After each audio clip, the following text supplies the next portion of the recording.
We were asked to talk briefly about this program, which comes out of the Hannon Centre, which is a Canadian organisation. The Hannon Centre have developed lots of programs for parents and for teachers and for professionals that they use to support children's early language development. So the presentation that Sue and I gave today was called It Takes Two to Talk, based on a program that comes out of the Hannon Centre in Canada, and we were talking about some language tips and strategies that parents can use all day, every day, throughout their days to encourage language development and language facilitation with their children, and to really help them have really effective interactions with their children as they're just going through their daily routines. Some of the tips that we were sharing with them today was, following their child's lead rather than being the one that makes all the decisions. How to tune in to their child's activities and see what they are interested in, and following that, adding to what their child was saying or signing so that we can get interactions going, taking turns. A big thing was waiting so that their child has a chance to respond, doing those sort of things. So we're going to look at the what, the why, the who, the where, the when, and the how. So starting off with the what, we talked a bit about interaction before. So when two people communicate back and forth through whatever means, what they're actually doing with or without words is taking part in an interaction. That's what we're really wanting to facilitate more of with our children. To be successful in this interaction, children need to be able to start an interaction, and then they need to be able to respond when an interaction is initiated by someone else as well. So the big kind of message of the what part is that what we want to be doing is following your child's lead.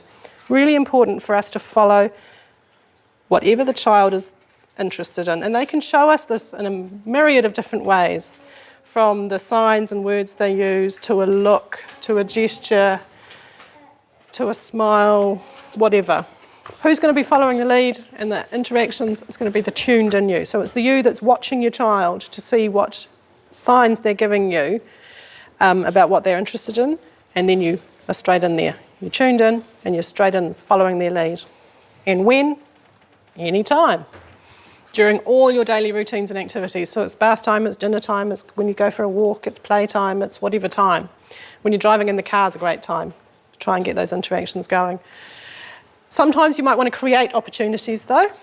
So you might want to do things like hiding objects.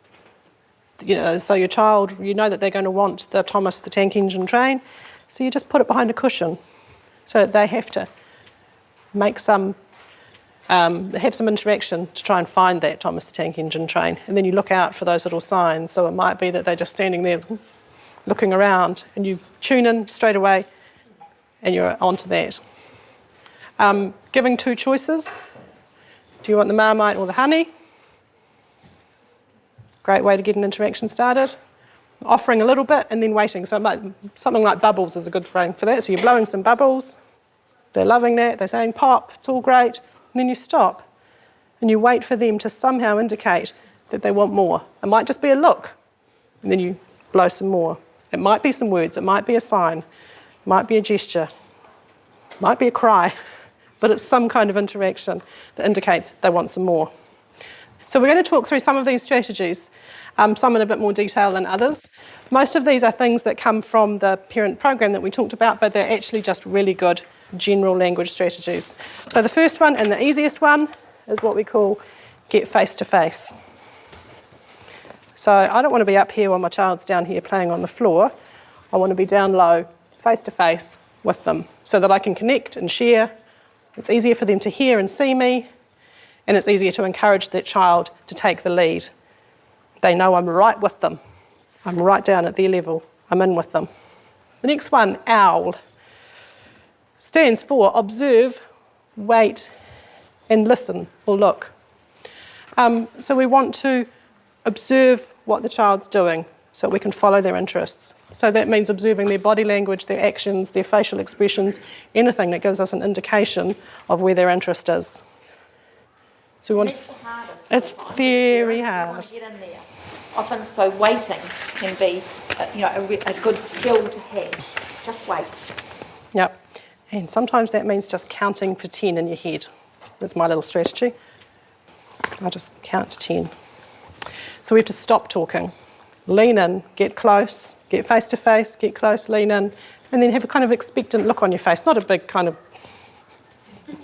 But just, so that they know that you're waiting for them, that you're right there with them to see what's going to happen next. And as soon as they do something, we can respond.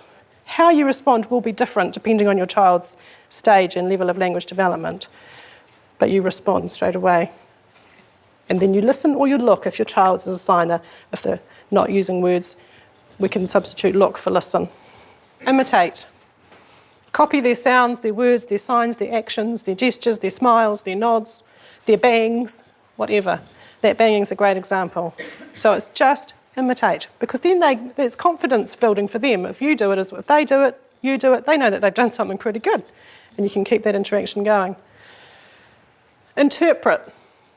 So putting into signs or words what you think they're trying to tell you. You might not get it right, doesn't matter, you're trying.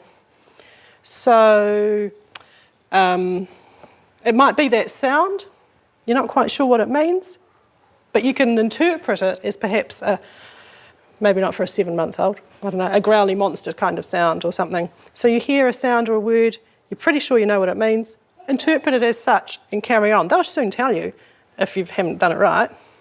We talked about interactions. We want our child to initiate the interactions, respond to the interactions. We want them also to stay in those interactions for as long as we can, not to lose interest. So the way to get them to stay in interactions is to take turns.